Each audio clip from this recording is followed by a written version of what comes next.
तथागत भगवान बुद्ध परमपूज्य डॉक्टर बाबासाहेब आंबेडकर या महामानवांना मी सर्वप्रथम अभिवादन करतो आणि डॉक्टर बाबासाहेब आंबेडकर यांच्या 135व्या जयंतीच्या निमित्ताने आपणा सर्वांना हार्दिक शुभेच्छा देतो आहे। मैत्रीपूर्ण जय भीम। आज या ठिकाणी जयंतीच्या निमित्ताने का होईना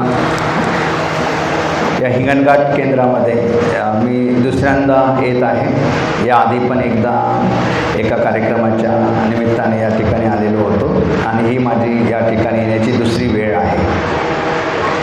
सुंदर असं प्रास्ताविक केलेलं आहे विनय रत्न यांनी। या कार्यक्रमाचे सूत्रसंचालक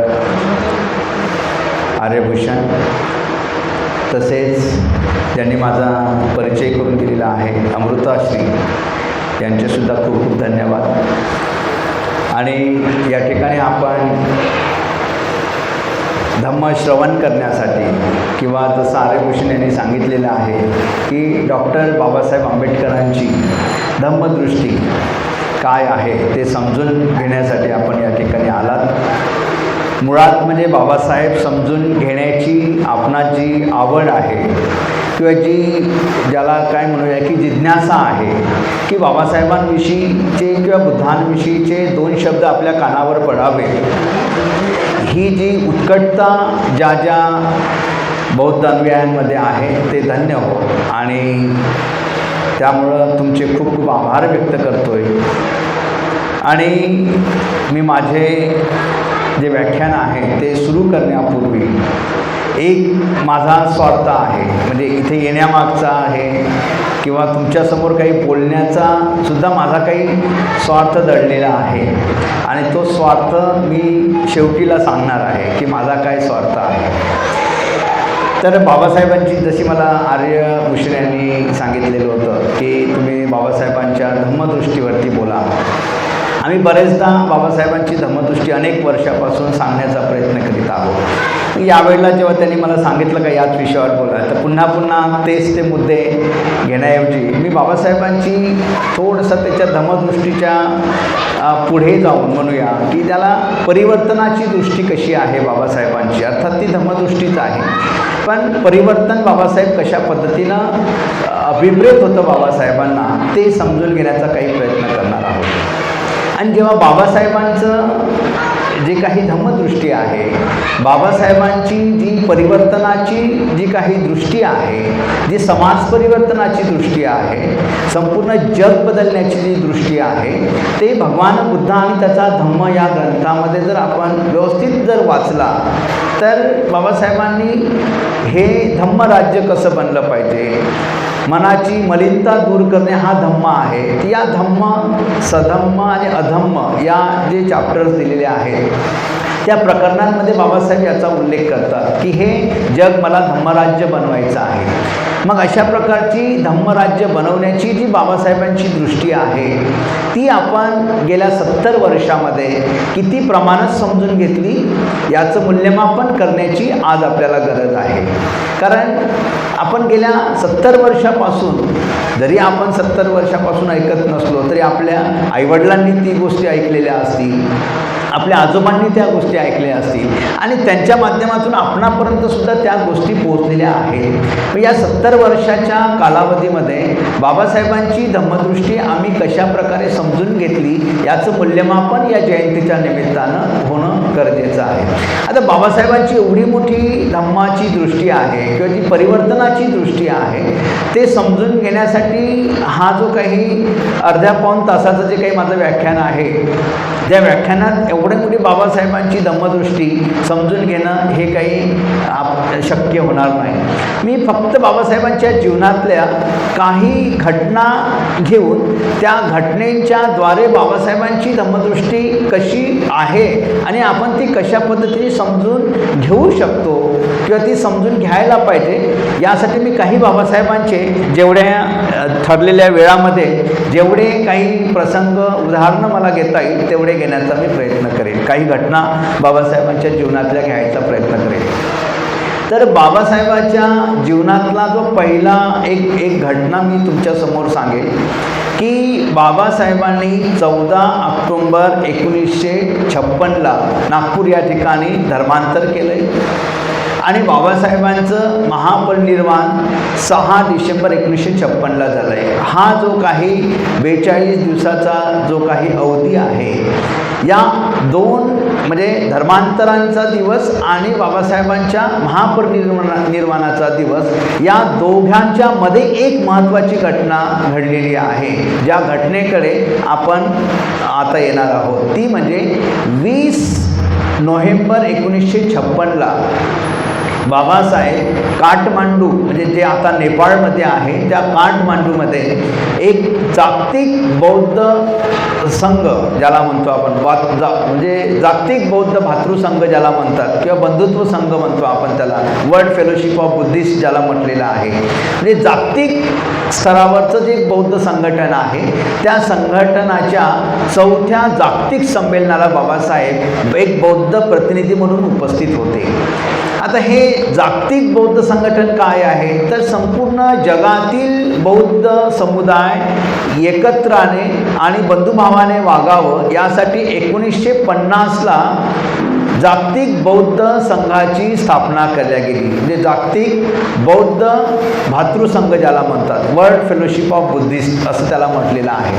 आता हे 1950ला वैशाख पौर्णिमेला अर्थात त्यावेळच्या दिनांकानुसार 25 मे 1950ला या जागतिक बौद्ध बंधुत्व संघाची स्थापना झाली. ती श्रीलंकेला सिलोन या ठिकाणी.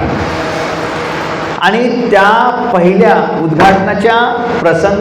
उद्घाटनाच्या सोहळ्याला डॉक्टर बाबासाहेब आंबेडकर स्वतः श्रीलंकेमध्ये उपस्थित होते. ही सर्वात महत्त्वाची घटना आहे.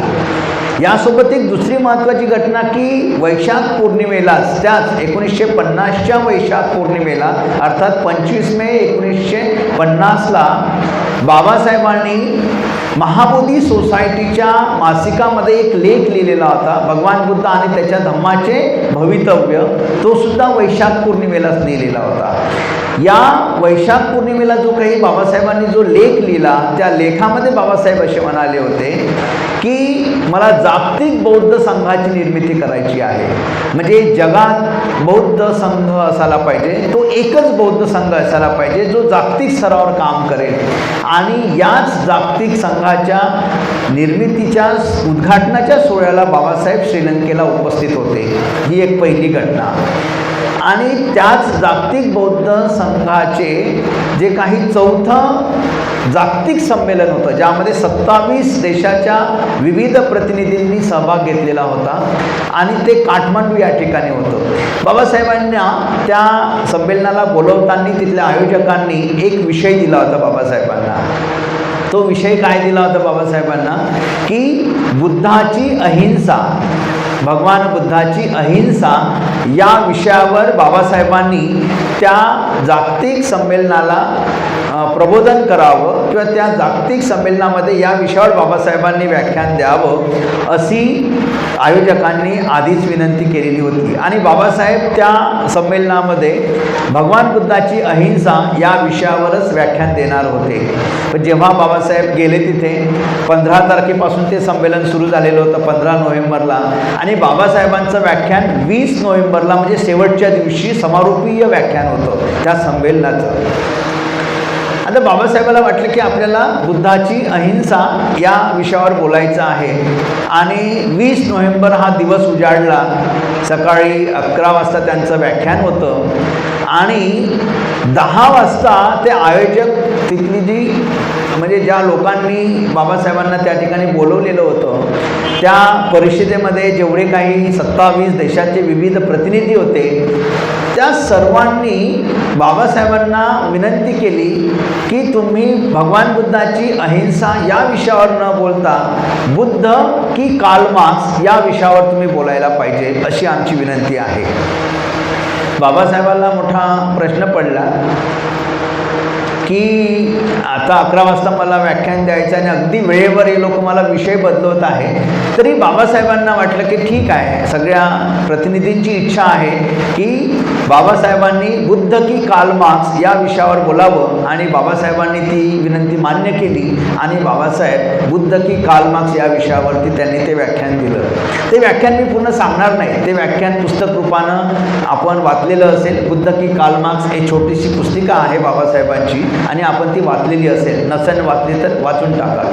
त्याच्यामध्ये बाबासाहेब अनेक दाखले देतात की कार्ल मार्क्सची तत्त्वज्ञान कसं आहे, बुद्धाचं तत्त्वज्ञान कसं आहे, बुद्ध काय शिकवतो आहे, कार्ल मार्क्स काय शिकवतो आहे, हे खूप सारं बाबासाहेबांनी विस्ताराने त्या व्याख्यानात सांगितलेलं आहे.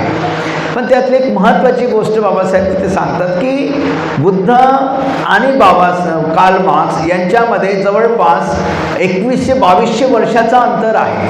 बुद्धाचा जन्म हा 2500 वर्षापूर्वी झालेला होता, इसवी सन 563 पूर्वी झालेला होता, आणि कार्ल मार्क्सचा जन्म 1818 मध्ये झालेला होता. म्हणजे जवळपास 2100 ते 2200 वर्षाचा कालखंड त्या दोघांच्या जन्माचा होता. पण बाबासाहेब म्हणतात की या कार्ल मार्क्स आणि बुद्धाच्या विचारसरणीत काय फरक आहे, दोघांच्या तत्त्वज्ञानातला विरोधाभास काय आहे, आणि मग ते दोन्ही सांगतात की या दोघांच्यामध्ये सारखेपणा काय आहे, दोघांच्यामधला फरक काय आहे, विरोधाभास काय आहे. आणि त्यापुढे जाऊन बाबासाहेब सांगतात की कार्ल मार्क्स की बुद्ध यापैकी जर मला एक निवडायचं असेल तर मी बुद्ध निवडणार. आणि मग त्याचं ते कारण सांगतात की मी बुद्ध का निवडणार. बुद्धाचं तत्त्वज्ञान हे जगाला वाचवू शकतं, कार्ल मार्क्सचं बुद्धाने जगाला वाचवू शकत नाही, हे बुद्ध ठामपणे डॉक्टर बाबासाहेब आंबेडकर त्या संमेलनामध्ये सांगतात. आणि मग त्या ठिकाणी बाबासाहेब अतिशय एक महत्त्वाची घटना त्या ठिकाणी सांगतात ते की बुद्धाने एक गोष्ट फार चांगली केली असं म्हणतात. त्यातले खूप सारे दाखले आहे, मी त्या व्याख्यानात जाणार नाही, फक्त एक वाक्य बाबासाहेबाचं त्या संपूर्ण व्याख्यानामधलं एकच वाक्य मी सांगणार आहे तुम्हाला इथे, की बाबासाहेब म्हणतात की बुद्धाने एक गोष्ट फार चांगली केलेली आहे, आणि ते म्हणतात की महत्त्वाचं काम बुद्धाने केलेलं आहे. आणि ते म्हणतात की बुद्धाने जगाला हे सांगितलेलं काम चांगलं केलेलं आहे की मनुष्याचं मन आणि संपूर्ण जगाचं मन परिवर्तन केल्याशिवाय जगाचं परिवर्तन होऊ शकत नाही. बाबासाहेब काय म्हणतात, बुद्धाने एक काम खूपच महत्त्वाचं आणि चांगलं केलेलं आहे. ते म्हणतात की बुद्धाने जगाला हे सांगितलेलं आहे की मनुष्याचं स्वतःचं मन आणि जगाचं मन परिवर्तित केल्याशिवाय जगाचं परिवर्तन होऊ शकत नाही. म्हणजे बाबासाहेब हे सांगतात की कार्ल मार्क्सचं तत्त्वज्ञान सुद्धा जगाच्या परिवर्तनासाठी आहे, सर्व धर्माचं तत्त्वज्ञान सुद्धा जगाच्या परिवर्तनासाठी आहे, बुद्धाचं तत्त्वज्ञान सुद्धा जगाच्या परिवर्तनासाठी आहे. परंतु बाबासाहेब मुख्य जो फरक सांगतात तो फरक असा आहे की बाबासाहेब म्हणतात की बुद्धाने हे सांगितलेलं आहे की प्रत्येक मनुष्याचं मनाचं परिवर्तन झाल्याशिवाय जगाचं परिवर्तन होऊ शकत नाही. म्हणजे जगाचं परिवर्तन करायसाठी प्रत्येक मनुष्याच्या मनाचं परिवर्तन झालं पाहिजे, हे बाबासाहेब तिथे आवर्जून सांगण्याचा प्रयत्न करतात. आता हे सांगताना महत्त्वाची गोष्ट अजून बाबासाहेब 1936च्या ॲनिलेशन ऑफ कास्ट हे जे बाबासाहेबांचं एक पुस्तक रूपानं जे भाषण प्रसिद्ध आहे, त्या भाषणातसुद्धा बाबासाहेब एक सांगतात की मानवी जीवनाचं एक महत्त्वाचं जे अंग आहे की मानवी जीवनाचा उद्देश काय आहे, म्हणजे मानवी जीवन जगण्याचा उद्देश काय आहे. तर प्रत्येक माणसाचं संपूर्ण जीवनाचा उद्देश जर काय असेल तर स्वतःच्या मनाचं परिवर्तन करणे हाच मानवी जीवनाचा अंतिम उद्देश आहे. म्हणजे बाबासाहेब 1936ला सांगत आहेत, जी गोष्ट बाबासाहेब 1936ला सांगतात की आपल्या मनाचं संपूर्ण परिवर्तन करणे हेच आपल्या मानवी जीवनाचा अंतिम उद्देश आहे. म्हणजे जगात जीवन जगण्याचा अंतिम उद्देश काय आहे? जसं आपण आता जीवन जगताना आपला उद्देश असतो, एखाद्या विद्यार्थ्याला विचारलं काय उद्देश आहे जीवन जगण्याचा, तो विद्यार्थी काय सांगेल आपल्याला की यस मला डॉक्टर व्हायचं आहे, इंजिनियर व्हायचं आहे, प्राध्यापक व्हायचं आहे, वकील व्हायचं आहे, न्यायाधीश व्हायचं आहे, वेगवेगळे तुम्हाला उद्देश सांगतील. पण हे झालं टेम्पररी. मग डॉक्टर झाल्यावर मग काय करायचं? तर मग म्हणेल तो लग्न करेल. लग्न झाल्यावर मग काय उद्देश? तर मुलं बाळ होईल, मग त्यांना शिकवेल. म्हणजे आपले उद्देश ठरलेले आहेत. पण बाबासाहेब सांगतात 1936ला सांगतात बाबासाहेब की मानवी जीवनाचं अंतिम जर उद्देश कोणता असेल तर तो मनाचं परिवर्तन करणे हेच मानवी जीवनाचा अंतिम उद्देश असू शकतो. आणि हे सांगतायत बाबासाहेब, बुद्धाचं तत्त्वज्ञान सांगतायत की हे बुद्ध म्हणतात. म्हणजे बाबासाहेब 1936ला सांगतात की हे बुद्ध सांगतात मला, माझे श्रेष्ठ गुरु. जसं आत्तानेच विनय रत्ने यांनी सांगितले की बाबासाहेबांचे 3 श्रेष्ठ गुरुपैकी बुद्ध एक श्रेष्ठ गुरु होते. तर या श्रेष्ठ गुरूंकडून बाबासाहेबांनी जो वारसा घेतलेला आहे शिकवणीचा, तो वारसा हाच आहे की प्रत्येक मानवी जीवनाचं जर उद्देश कोणता असेल, अंतिम उद्देश अनेक असू शकतो, पण अगदी शेवटचा अंतिम उद्देश जर कोणता असेल आपल्या मानवी जीवनाचा तर तो आहे आपल्या मनाचं परिवर्तन करणे. आणि 1956ला 20 नोव्हेंबर 1956च्या व्याख्यानात सुद्धा बाबासाहेब तेच सांगतात की मनाचं परिवर्तन, मनुष्याच्या मनाचं परिवर्तन झाल्याशिवाय जगाचं परिवर्तन होऊ शकत नाही. आणि हे वाक्य कधी बोलतायत बाबासाहेब? 20 नोव्हेंबर 1956ला. म्हणजे बाबासाहेबांचं जे निधन आहे, ज्याला आपण महापरिनिर्वाण म्हणतो, त्याच्या केवळ 15 दिवस आधी बाबासाहेब बोलत आहेत. हे अतिशय महत्त्वाचं आहे की बाबासाहेबाच्या मृत्यूच्या 15 दिवस आधी बाबासाहेब काय बोलतो आहे हे आपल्यासाठी खूप महत्त्वाचं आहे. आणि म्हणून मग आपली जीवनशैली कशी असली पाहिजे याकडे बाबासाहेब आपलं लक्ष वेधत आहेत. म्हणून बाबासाहेबाची धम्मदृष्टी समजून घेताना बाबासाहेब आपल्या जीवनाच्या अंतिम टप्प्यात, शेवटच्या दिवसात बाबासाहेब काय बोललेले आहेत, बाबासाहेब जीवनाच्या पूर्वार्धात काय बोललेले आहे, याचं जर तारतम्य जर आपण बघितलं की 1936ला जे बाबासाहेब बोलत आहेत, बाबासाहेब तीच गोष्ट 1956ला बोलत आहेत त्यांच्या निधनाच्या 15 दिवस आधी, की मनाचं परिवर्तन झाल्याशिवाय, व्यक्तीच्या मनाचं परिवर्तन झाल्याशिवाय आपल्या जीवनाचा अंतिम उद्देश याच्यापेक्षा दुसरा कोणताही राहू शकत नाही. आणि त्याच्या मनाचं परिवर्तन झाल्याशिवाय जगाचं परिवर्तन होऊ शकत नाही. एकदा बुद्धाला एका भिक्षूने प्रश्न विचारला होता, म्हणे या जगात सर्वात महत्त्वाची गोष्ट काय आहे? तर भिक्षू गोंधळात पडला. म्हणे काय महत्त्वाचं आहे या जगात महत्त्वाची? तर म्हणे काय महत्त्वाची गोष्ट आहे? तर भिक्षू म्हणाला म्हणजे दगड महत्त्वाचा आहे. कारण त्या काळात दगडाचं खूप महत्त्व होतं. दगडाने बऱ्याच गोष्टी व्हायच्या. घरं बांधायला दगड कामी यायचा वगैरे वगैरे, वेगळ्या वेगळ्या कामांसाठी. त्यावेळेला पूर यायचे तर पाणी थोपवण्यासाठी दगडांचा उपयोग व्हायचा. तर म्हणजे दगड महत्त्वाचा आहे. जर कोणी आपल्यावर वार केला तर दगडाने त्यावेळेला प्रोटेक्शन करायचे लोक, संरक्षण करायचं. तर म्हणे यापेक्षा अजून काय महत्त्वाचं वाटू शकते? दुसऱ्या भिक्षूला विचारतात. तर म्हणे लोखंड महत्त्वाचं असू शकतं, फारच महत्त्वाची गोष्ट आहे म्हणे लोखंड. बुद्ध तिसऱ्या भिक्षूला विचारतात की यापेक्षा अजून तुला काय महत्त्वाचं वाटू शकतं, की या जगात सर्वात महत्त्वाचं काय वाटतं तुला? तर तो तिसरा भिक्षू म्हणतो नाही, म्हणते पाणी खूप महत्त्वाचं आहे. म्हणते पाणी जर नसेल तर म्हणे आपण जगू नाही शकत. अजून बुद्धाचं काही समाधान होत नाही. बुद्ध म्हणते अजून यापेक्षा काय महत्त्वाचं आहे मनुष्य जीवनामध्ये? तर नंतरचा भिक्षू म्हणते हवा महत्त्वाची आहे. म्हणते कारण हवा नसेल तर आपलं जीवन काही खरं नाही. हवा महत्त्वाची आहे म्हणते. ते अजून काय महत्त्वाचं आहे तुमच्या जीवनामध्ये? मग एक भिक्षू शेवट बसलेला असतो, तो म्हणते माणूस महत्त्वाचा आहे म्हणते या जीवनामध्ये. बुद्धाचं तिथेही काही समाधान होत नाही. म्हणजे अजून काय महत्त्वाचं आहे? सगळे भिक्षू निरुत्तर होतात. मग त्यावेळेला बुद्ध सांगतात की या संपूर्ण जीवनामध्ये आपल्या जीवनात काय महत्त्वाचं आहे? तर बुद्ध म्हणतात त्यांना की दगड महत्त्वाचा नाही, लोखंड महत्त्वाचा नाही, पाणी महत्त्वाचं नाही, हवा महत्त्वाची नाही, माणूस महत्त्वाचा नाही, तर माणसाने आपलं जीवन कसं जगावं जीवन जगण्याचा उद्देश महत्त्वाचा आहे. बघा बाबासाहेब बुद्ध काय म्हणतात भिक्षूंना, की आपलं जीवन जगण्याचा उद्देश महत्त्वाचा आहे.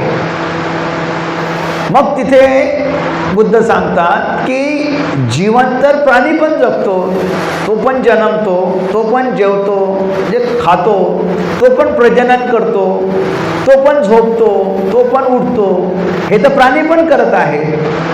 तो पण प्राणीसुद्धा त्यांच्या पिल्यांचं लहान त्यांच्या जे काही पिले होतात, पक्षी असेल जे काय असेल त्यांचं पण ते संवर्धन करतात, संगोपन करतात. आपणही तेच करतो. मग मनुष्य प्राणी म्हणून आणि एक सर्वसाधारण प्राणी याच्यात फरक काय राहिलेला आहे? बाबासाहेब पण तेच सांगतात की फरक काय आहे मग मनुष्य प्राण्यामध्ये आणि सर्वसाधारण प्राण्यांमध्ये. मग फरक काय आहे? आपणही प्राण्यासारखं जर जीवन जगत असू तर मग प्राण्यामध्ये आणि मनुष्यामध्ये फरक राहिला कोणता? तर मग त्या ठिकाणी बुद्ध सांगतात की आपण जीवन जगण्याचा जो उद्देश आहे त्या उद्देशाकडे पाहून आपण जीवन जगलं पाहिजे. आणि म्हणून आपल्या जीवनाचा उद्देश स्पष्ट असला पाहिजे की आपण कशासाठी जीवन जगत आहोत. आणि म्हणून ही जयंती साजरी करताना मित्रहो, आपल्याला हीच गोष्ट लक्षात घेतली पाहिजे की आपल्या जीवन जगण्याचा उद्देश काय आहे. म्हणून आपण इथे बसलेले जेवढेही असो, आम्हाला बरेच लोक म्हणतात की फारच कमी लोक असतात तुमच्या कार्यक्रमाला. आम्ही नेहमी त्यांना सांगतो की आम्हाला वामनदादा कर्डक यांचं गाणं माहीत आहे, भीमा तुझ्या मताचे जर 5 लोक असते. आपल्याला काही खूप मोठी गर्दीची गरज नाही. आणि हे आजचं व्याख्यानचा उद्देश काय आहे माझा देण्याचा, हा मी शेवटी सांगणार आहे. मला आठवण काढून द्याल जर मी विसरलो तर. त्यात माझा एक स्वार्थ दडलेला आहे, तो स्वार्थ मी शेवटीला सांगणार आहे. हे प्रवचन देण्यामागं माझा स्वतःचा स्वार्थ आहे, त्या स्वार्थासाठी मी प्रवचन देत आहे. मी काही तुमच्यासाठी प्रवचन देत नाही आहे, तरी तुम्ही ऐकून घ्या जर ऐकायला आले असाल तरी. तर जीवनाचा उद्देश काय आहे हे आपण स्वतःला प्रश्न विचारला पाहिजे की माझ्या जीवनाचा उद्देश काय आहे. आणि हा प्रश्न स्वतःला विचारला पाहिजे. तो यासाठी नाही की मी तुम्हाला आता सांगितलेला आहे म्हणून. हा प्रश्न भगवान बुद्धाने त्याच्या भिक्षू संघाला विचारला. हा प्रश्न बाबासाहेबांनी स्वतः त्या संमेलनामध्ये त्यांच्या मृत्यूच्या 15 दिवस आधी विचारलेला आहे की आपल्या जीवनाचा उद्देश काय आहे, अंतिम उद्देश काय आहे. आणि म्हणून आपण स्वतःला हा प्रश्न विचारला पाहिजे की माझ्या जीवनाचा अंतिम उद्देश काय आहे. मी कशासाठी जीवन जगत आहोत? काय मी माझ्या मुलांचं लालन पालन करायसाठी जीवन जगत आहो? काय मी माझ्या नातवांना खेळवण्यासाठी जीवन जगत आहो? आणि हे करून काय होईल? आणि मग प्राण्यांमध्ये आणि आपल्यामध्ये फरक काय राहिला हे आपल्याला पाहायचं आहे.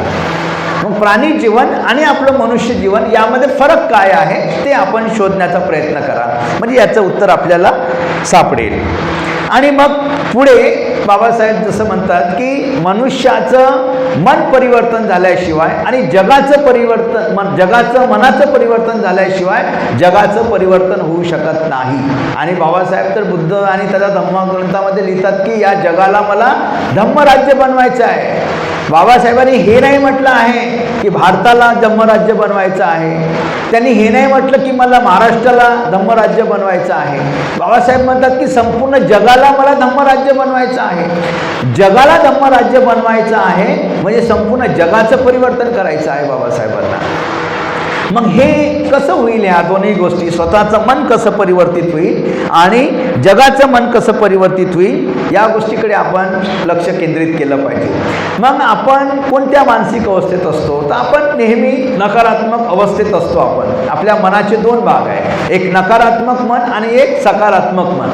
लोभ द्वेष मोहानी, अर्थात लोभ द्वेष अज्ञानाने आपलं भरलेलं आहे. अज्ञान हेच आहे आपलं की हा माझा मुलगा आहे, ही माझी मुलगी आहे, हे माझं संगोपन करणार आहे, याच्यात माझं सुख आहे, हे आपलं अज्ञान आहे.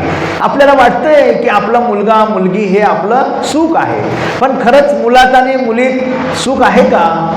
जेव्हा मुलाला सून येतं त्यावेळेला आपली आईची काय अवस्था असते, वडिलाची काय अवस्था असते, ज्यांना सून आलेल्या असतील त्यांना माहिती आहे.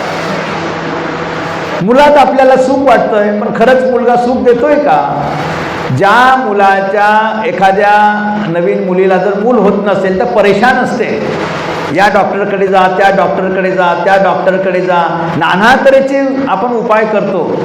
आणि जेव्हा मूल जन्माला येतं खूप परिश्रमानं, अनेक दवाखाने करून, अनेक पैसा खर्च करून, त्यावेळेला फार मोठे पेढे वाटतो आपण की आत्ता माझ्या जीवनाला सुख मिळालेलं आहे. आनंद होतो, त्या मातेला आनंद होतो, त्या मुलाच्या वडिलाला आनंद होतो, त्या घरालाच आनंद होतो, आजीला आनंद होतो, आजोबाला आनंद होतो, सर्वांना आनंद होतो. आणि हा जो आई वडिलाला आनंद होतो मूल झाल्याचा, आणि तो मुलगा म्हणजे आपलं सर्व आनंद समजतो आपण. पण जेव्हा तो मुलगा 1 महिन्याने बिमार पडतो, त्याला एखादी निमोनिया होतो, निमोनिया झाल्यावर जेव्हा त्याला सलाईन लावतो डॉक्टर, तर आई सलाईन लावताना पाहत नाही, तिकडे जाते, दूर जाते, म्हणजे माझ्या नजरेच्या आड त्या बाळाला सलाईन लावतो. जेव्हा त्या बाळाला इंजेक्शन देताना आई वडिलांच्या काय वेदना असतात हे आपण अनुभवलेलं असेल. मग ज्या गोष्टीला आपण सुख समजलो त्याने तर तुम्हाला शेवटी दुःखच दिलेलं आहे. एखाद्याला वाटते की मला कार घेतली पाहिजे, कार आली म्हणजे मला सुख वाटतंय, पण जेव्हा त्या कारचा ॲक्सिडेंट होतो तेव्हा त्या आपल्याला काय होतं, दुःखच होतं. म्हणजे ज्या ज्या गोष्टीला आपल्याला सुख समजतो त्या त्या गोष्टी आपल्याला अंतिमतः दुःख देणाऱ्या आहेत. हे अज्ञानात आपण जगतो. आपल्याला वाटते की आपण द्वेषात नसतो, पण आपण सदा सर्वदा द्वेषामध्ये असतो. एखाद्याला जर आपण आत्ताच लाईट गेली, लगेच आपल्याला व्यत्यय वाटतो की लाईट गेली, मधामधात लाईट झालं, लगेच मनामध्ये प्रतिक्रिया निर्माण होते. बरोबर आहे. एखादी जर व्याख्यान जास्त लांबलं तर आपल्याला वाटते कधी संपवते बाबा, द्वेष निर्माण होतो ना. तर छोट्या छोट्या गोष्टीचा सुद्धा आपल्या मनामध्ये द्वेष निर्माण होतो. लोभ असतो, आपल्याकडे खूप सारं असतं, पैसा असतो, सगळं असतं, पण देण्याची इच्छा होत नाही आपली कधीच. जयंती आहे, आपल्याला वर्गणी सारी लोक येतात, म्हणजे यांना द्यावं, त्यांना द्यावं, त्यांना द्यावं, कोणाकोणाला द्यावं म्हणते, देत कोणालाच नाही. लोभ. तर अशा प्रकारे आपण लोभ द्वेष मोहामध्ये अडकलेलो असतो. आपल्या हातून पैसा सुटत नाही. आपण सदा सर्वदा छोट्या छोट्या गोष्टींसाठी आपल्या मनाला द्वेषी करून घेतो, आपल्या मनात राग निर्माण होतं आणि आपण सदैव अज्ञानात जगत असतो. तर ह्या नकारात्मक अवस्थेत असतो. या नकारात्मक अवस्थेतून बाबासाहेब म्हणतात की आपण सकारात्मक मनाच्या परिवर्तन केलं पाहिजे.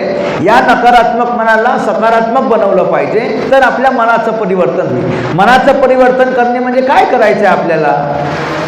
असं काही वॉशिंग पावडर नाही की टाकलं की झालं बाबा वॉश, स्वच्छ शर्ट झालं, असं काही होणार नाही.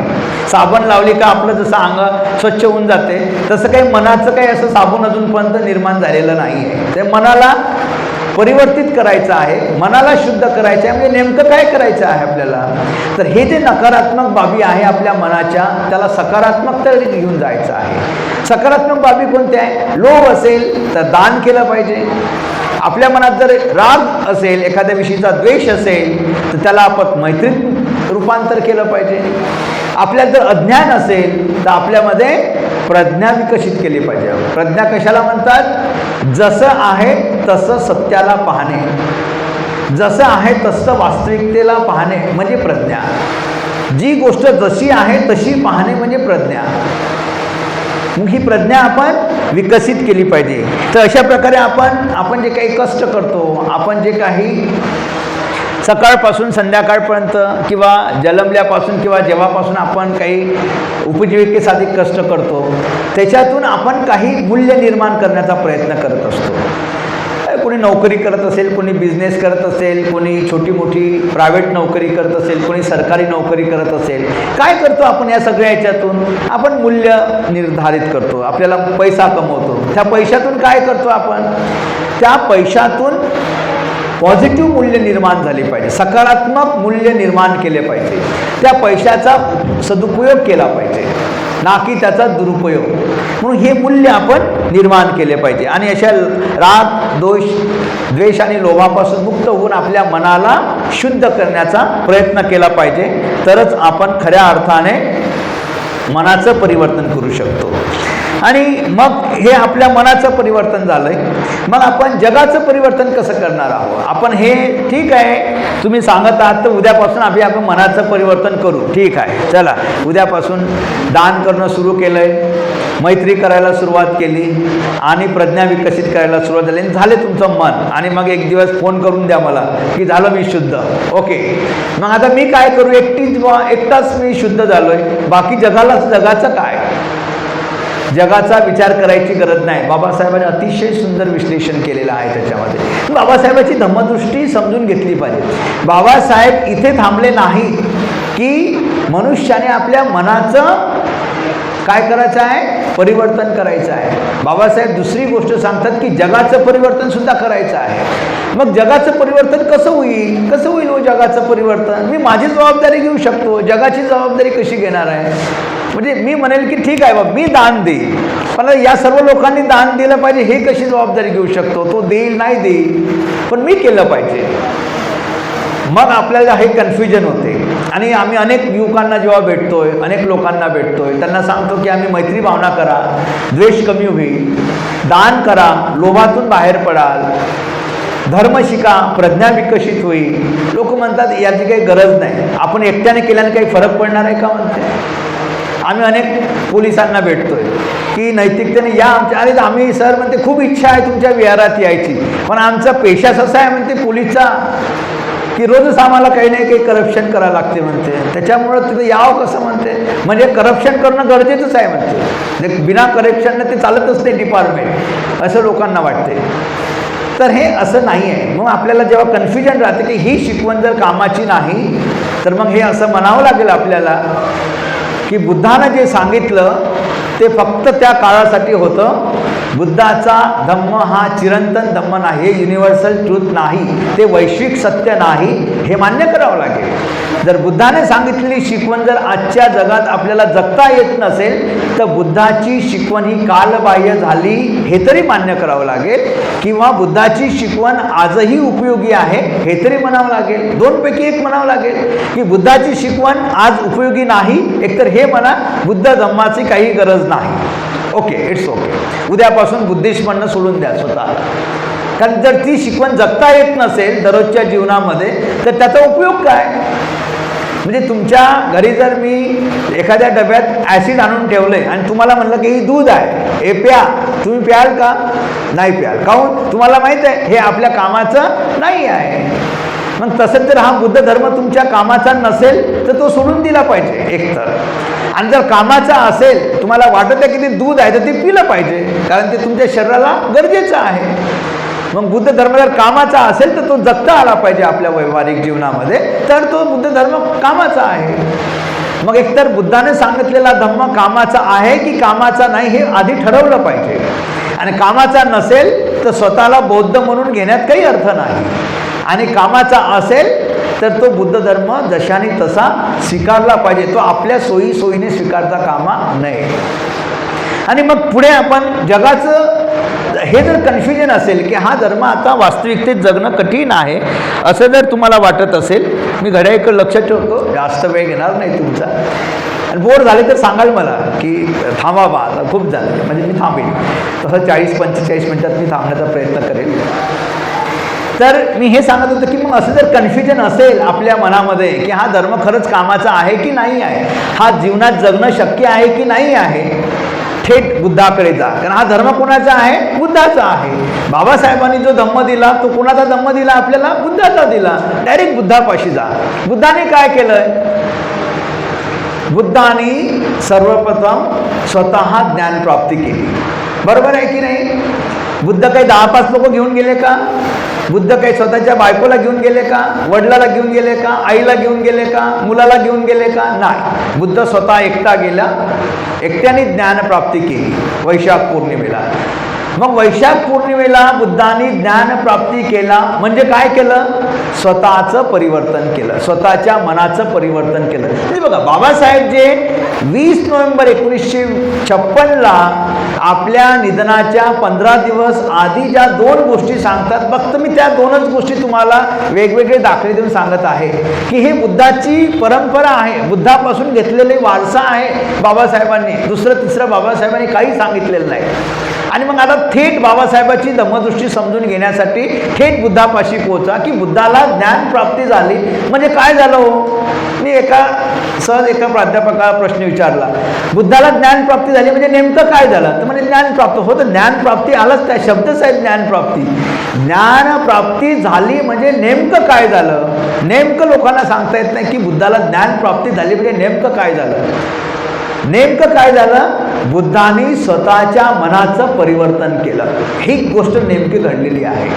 बुद्धाला ज्ञानप्राप्ती झाली म्हणजे नेमकं काय झालं, बुद्धाने स्वतःच्या मनाचं परिवर्तन केलं, संपूर्ण परिवर्तन केलं. आता बुद्ध हा स्वतःच्या मनाचं पूर्णपणे परिवर्तित झालेला व्यक्ती आहे.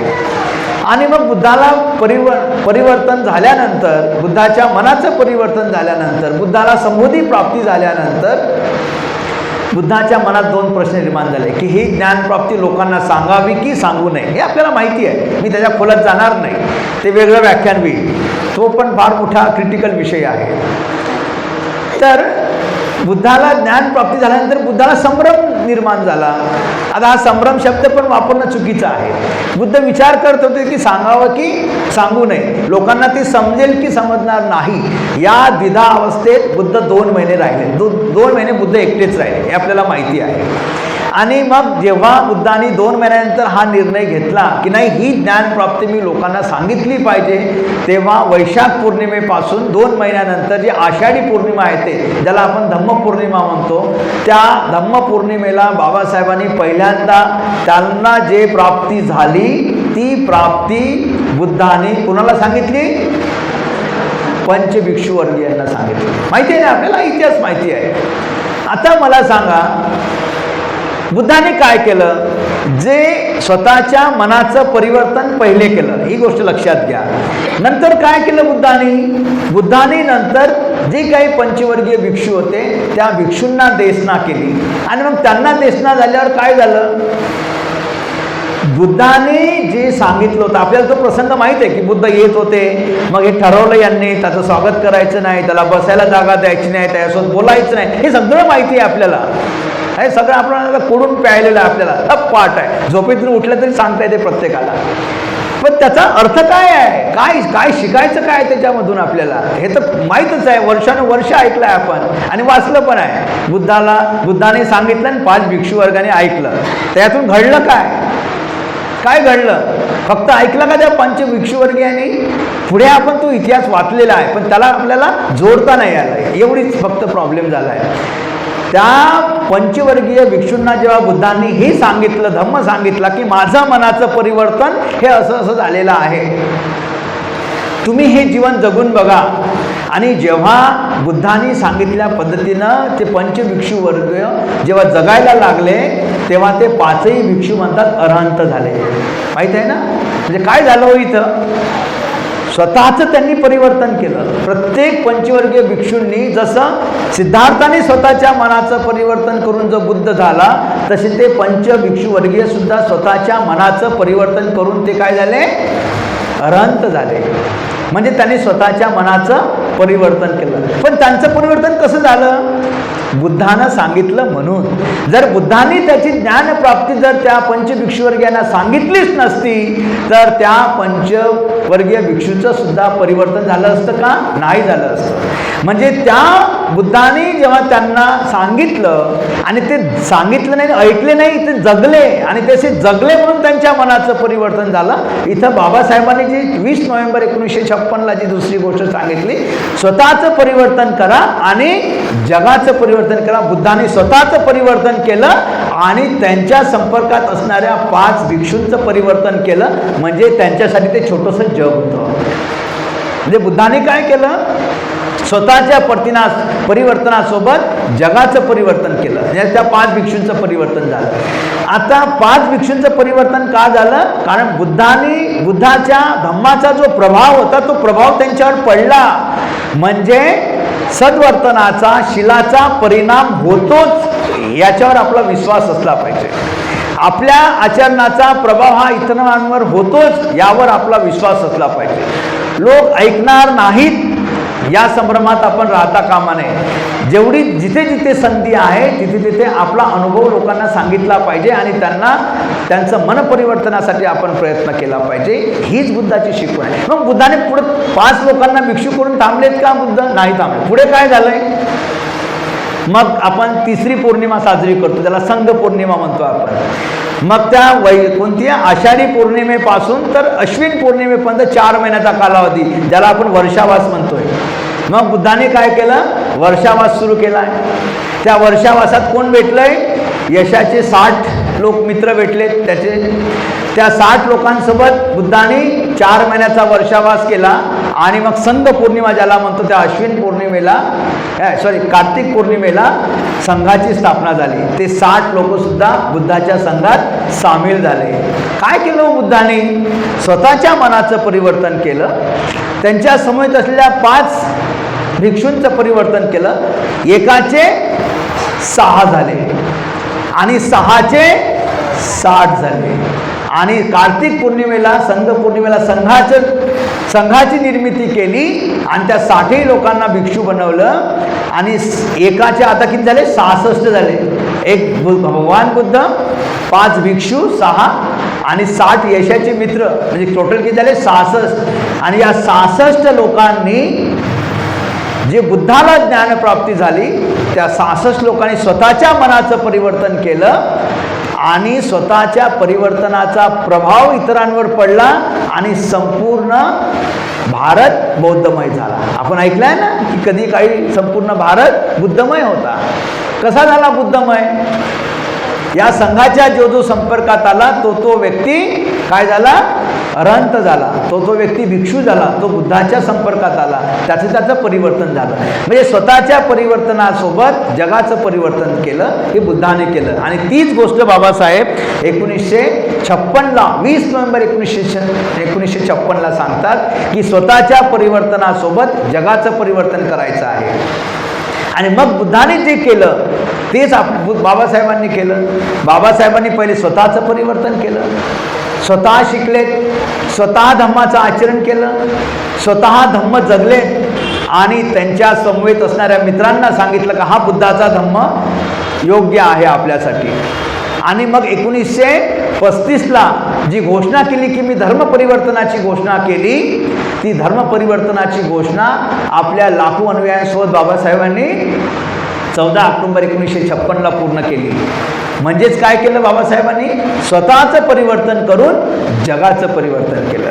तर आपल्याला शिकायचं काय आहे? बाबासाहेबांकडून आपण शिकणार काय आहोत? तर हीच गोष्ट आपल्याला बाबासाहेबांकडून शिकायची आहे. आणि या संभ्रमात कधीच राहू नका की आपला प्रभाव दुसऱ्यावर पडेल का, आपल्या आचरणाने लोक बदलतील का. लोकांना धर्माची आवश्यकता वाटत नाही. सर्वांना धर्माची आवश्यकता आहे आणि चांगल्याचं अनुकरण सर्वजण करतात. तुम्हाला वाटत असेल की नाही हे काहीतरी तुम्ही चुकीचं सांगताय. मला सांगा, बरेच लोक म्हणतात अहो आपलं नैतिकतेनं जीवन जगणारे लोक किती आहे आपण? तर ते म्हणतात आपण मूलभूत लोक आहोत, 4-5 लोकांना चांगल्याने वागल्याने जग बदलणार आहे का? मला सांगा, तुमच्या कॉलनीमध्ये जिथेही कुठे राहत असाल, तुमच्या कॉलनीमध्ये 99% घेणारे किती मुलं राहतात? तो 10वी 12वी सांगा बरं, किती राहतात? 1-2 राहत असतील तुमच्या कॉलनीत, बरोबर आहे. पण प्रत्येक मायबापाला वाटते ना त्याच्यासारखं 99% भेटले पाहिजे म्हणते तुला, म्हणता की नाही म्हणत?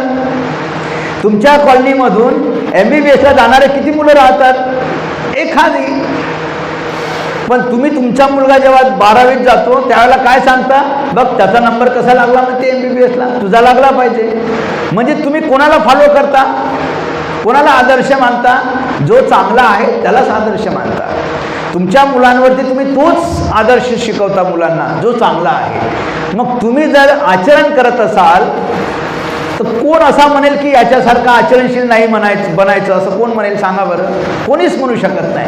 प्रत्येकाला चांगला माणूस आवडतो.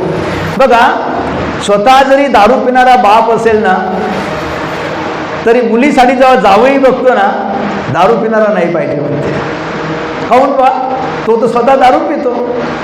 म्हणजे प्रत्येकाला चांगली गोष्ट हवीशी आहे, फक्त ती त्याच्यापर्यंत पोहोचत नाही. ती पोहोचवण्याचं कौशल्य आपल्याला शिकावं लागेल आणि लोकांपर्यंत हा धम्म पोहोचवावी लागेल. गेल्या 70 वर्षामध्ये बाबासाहेबांची ही धम्मदृष्टी आपल्याला समजली नाही की स्वतःचं परिवर्तन करायचं आहे आधी आणि मग आपल्याला जगाचं परिवर्तन करायचं आहे.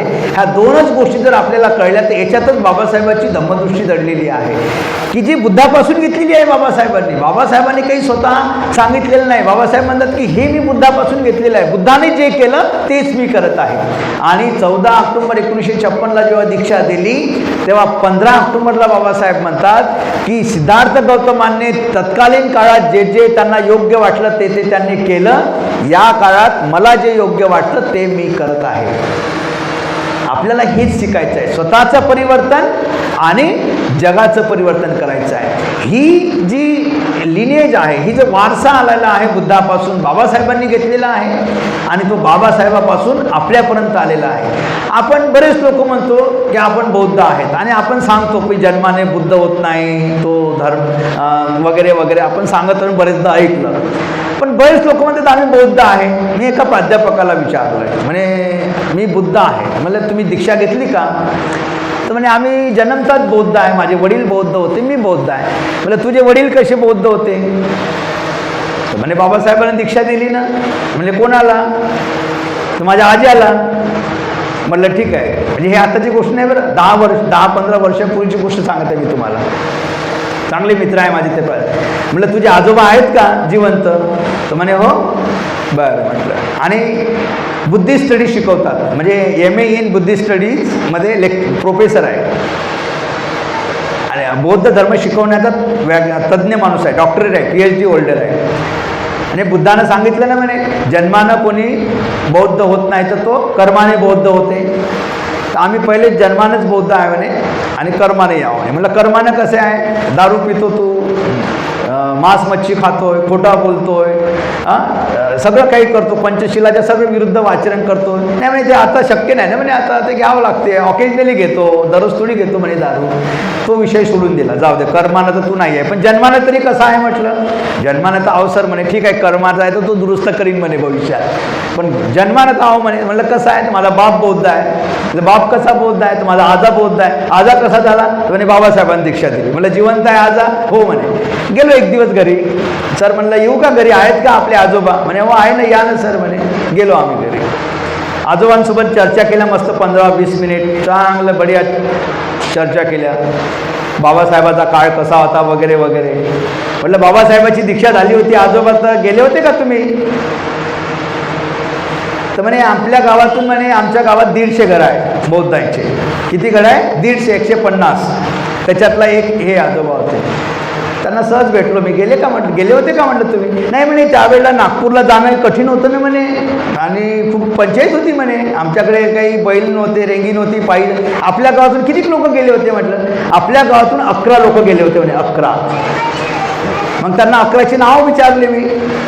मग त्याने 11 नावं सांगितली आणि मी त्या 11 लोकांना भेटलो की हे लोक तुम्ही गेले होते का? हो आम्ही 11 लोक गेलो होतो म्हणे.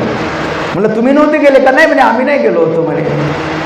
तो मुलगा माझ्यासमोर बसूनच होता त्याचा. म्हटलं आता तुझ्या आजोबाने तर घेतली नाही दीक्षा आणि तुझ्या बापाने नाही घेतली आणि तूही नाही घेतली, म्हटलं तू बौद्ध कसा झाला? म्हणजे लोक जे सांगतात की आम्ही जन्मानं आहोत, पण ते पण जन्मानं नाही आहेत कोणी, म्हणजे समाजानं दीक्षा घेतली कोणीतरी. म्हणजे माझ्या गावात समजा आता 150 घरं आहेत बौद्धांचे, त्याच्यापैकी 11 लोक गेले, म्हणजे 11 घरचे लोक गेले. तर आपण एक मिनिटासाठी हे मान्य करू का 11 लोक बौद्ध आहेत? जाऊ द्या, जन्मानं तर आहे कमीत कमी. पण ह्या 140चं काय? ते तर गेलेही नाही तिथे दीक्षा घ्यायची. मग हे बौद्ध झाले कसे? म्हणजे बाबासाहेबांनी काही लायसन वाटले का तिथे? का हे तू घरचा झाला म्हणजे झाला तू? असं नाही केलं. बाबासाहेबांनी तिथे सांगितलं की दरेकाला दीक्षा दिली पाहिजे. हे बाबासाहेबांनी का सांगितलं? तर बाबासाहेबाला माहीत होतं की या संपूर्ण भारतामध्ये माझा समाज इथे पोचू शकत नाही, मला जागोजागी दीक्षा समारंभ घ्यावा लागेल. म्हणून 16 तारखेला चंद्रपूरला दीक्षा घेतली, त्यानंतर 16 डिसेंबरला मुंबईला दीक्षा होणार होती आणि असे अनेक दीक्षा समारंभ होणार होते. परंतु बाबासाहेबांना ते दिवस मिळाले नाही आणि त्या अर्थानं बाबासाहेब सर्व लोकांना बौद्ध करू शकले नाही. त्याच्यामुळं जो समाज म्हणतो की आम्ही जन्माने बौद्ध आहे, तो जन्माने सुद्धा बौद्ध नाही. पण ही जी धम्मदृष्टी आहे दीक्षा घेण्याची, ही धम्मदृष्टी अजूनही आपण 70 वर्षामध्ये समजून घेऊ शकलो नाही. ही मोठी शोकांतिका आहे. एक शेवटची छोटीशी 2 मिनिटाची गोष्ट सांगतो आणि मी इथे थांबेल. म्हणे एक ज्याला काय म्हणतात, एक राजा होता आणि एक लोहार होता.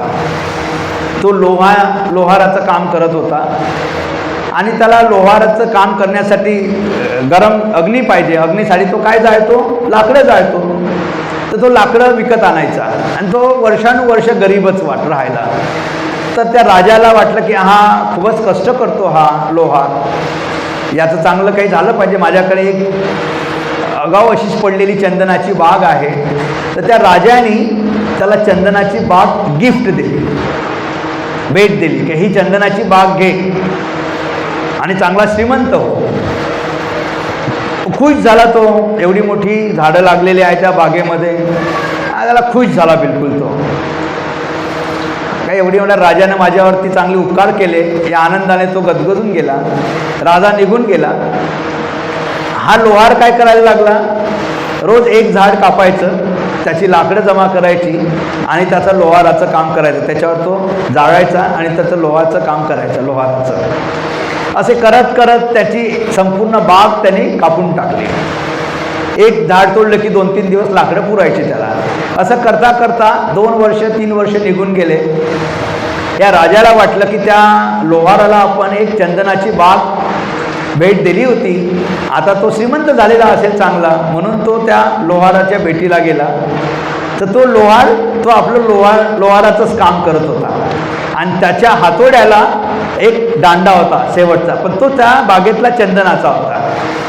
त्या राजाला वाटलं की याला चंदनाची बाग दिली, चंदनाची बाग तर पूर्ण याने कापून टाकली. म्हणे तू काय केलं या बागेचं?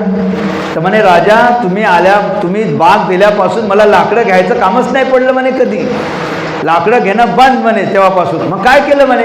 काय नाही म्हणे, रोज एक झाड तोडत गेलो, त्याचे लाकडं 4-5 दिवस जाळत गेलो आणि आता हे झाडं संपले म्हणे. आता म्हणे माझी 2-4 दिवसानंतर मोठी पंचायत आहे म्हणे, उद्यापासूनच पंचायत आहे म्हणे. तर म्हणे ह्या तुझ्या हातातला हातोडा दाखव. हातोडा पाहिला तर राजाला वाटलं हा तर चंदनाच्या माझ्या झाडाचा हातोडा दिसतोय हा. तर म्हणे एक काम कर, हा हातोडा जा आणि बाजारात विकून ये. नाही, हातोडा नको विकू म्हणे, थांब म्हणे. वापस आणला. तर हातोड्याचा लोखंडी भाग काढून घेतला आणि तो दांडा विकून ये म्हणे. काय बोलताय राजा म्हणे, या दांड्याची काय किंमत येईल म्हणे, तू जा विकून तर ये, मी थांबतो म्हणे इथेच. तो गेला, लोहार घेतला तो दांडा हातोड्याचा आणि तो गेला बाजारात. त्या बाजारवाल्याला वाटलं बापरे, हा तो चंदनाचा हात दिसतोय हा दांडा. त्याला त्या चंदनाच्या हातोड्याचे म्हणजे त्या दांड्याचे खूप सारे 100 पाऊंड पैसे दिले त्याला वाटलं हे एका दांड्याचे एवढे पैसे. आणि तो वापस आला राजाकडे. म्हणे राजा, हे तुम्ही काय दिलं? या एका दांड्याचे मला एवढे 100 पाऊंड पैसे भेटले म्हणे. अरे मूर्खा म्हणे, तुला ही मी चंदनाची बाग दिली होती. एक झाड जरी विकलं असतं तरी तू 4 महिने जगू शकला असता, पण तू ते जाळून टाकले म्हणे. आपल्याही जीवनात तेच झालेलं आहे. बाबासाहेबांनी 14 ऑक्टोबर 1956ला दीक्षाभूमी या ठिकाणी बौद्ध धर्माची, बौद्ध तत्त्वज्ञानाची चंदनाची बाग आपल्याला दिलेली आहे. परंतु गेल्या 70 वर्षामध्ये आम्हाला ती चंदनाची बाग आम्ही समजू शकलो नाही.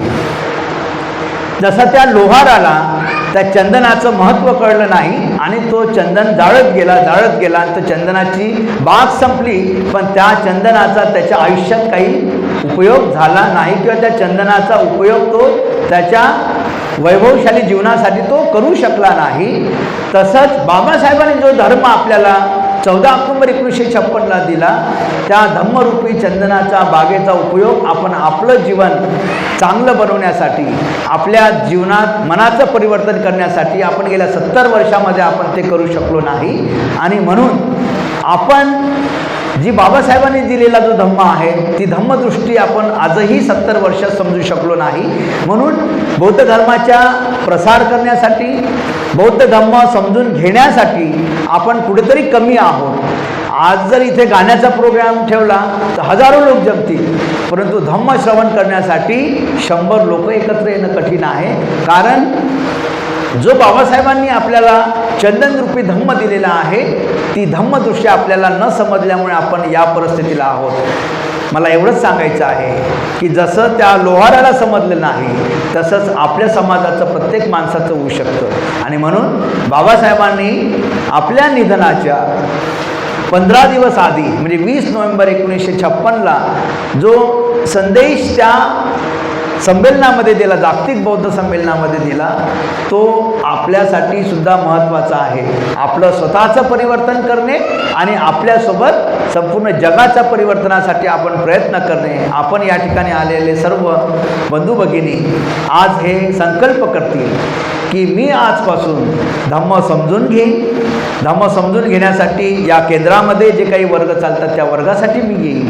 धम्म स्वतः समजून घेईन, स्वतःच्या जीवनामध्ये परिवर्तन करेल आणि जो काही मला धम्म समजला तो इतरांपर्यंत बुद्धासारखा पोहोचवण्याचा प्रयत्न करेल आणि इतरांच्या जीवनात सुद्धा परिवर्तन आणेल. आणि अशा प्रकारे बाबासाहेब बुद्धाचं जे स्वप्न होतं की संपूर्ण जगाचं परिवर्तन करायचं, संपूर्ण जग धम्मराज्य बनवायचं, ते स्वप्न मी माझ्यापासून सुरुवात करेल असा संकल्प जर केला तर खऱ्या अर्थाने आज जे व्याख्यान दिलं ते आपण कामी येईल, आपल्या उपयोगी पडेल.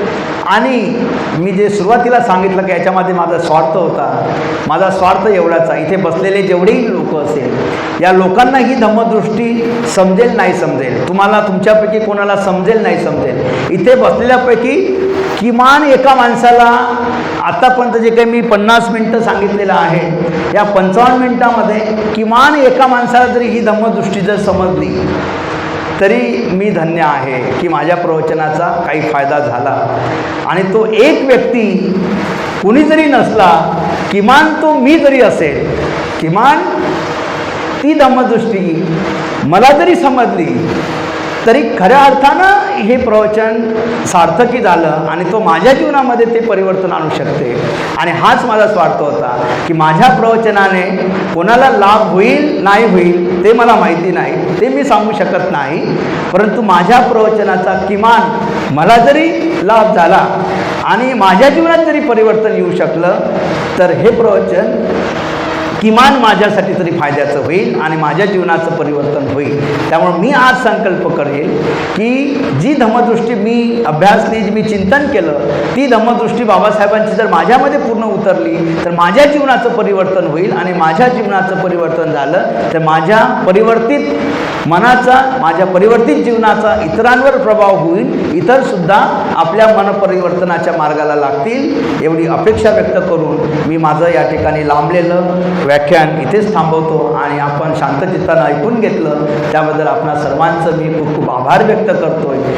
त्रिरत्न बौद्ध महासंघ हिंगणघाट केंद्राने मला या ठिकाणी येऊन माझे 2 शब्द बोलण्याची, हे व्याख्यान देण्याची मला संधी उपलब्ध करून दिली. नव्हे ती माझ्यासाठी, मला ते चिंतन करण्यासाठी एक नवीन प्रकारची धम्मदृष्टी बाबासाहेबांची काय असू शकते याचं चिंतन करण्याची मला संधी दिली. आणि या चिंतनातून माझ्या जीवनामध्ये काही परिवर्तन येऊ शकते अशी आशा मला निर्माण झाली. त्याबद्दल या केंद्राचं आणि आपलं सर्वांचं आभार व्यक्त करतो आणि इथेच थांबतो. धन्यवाद.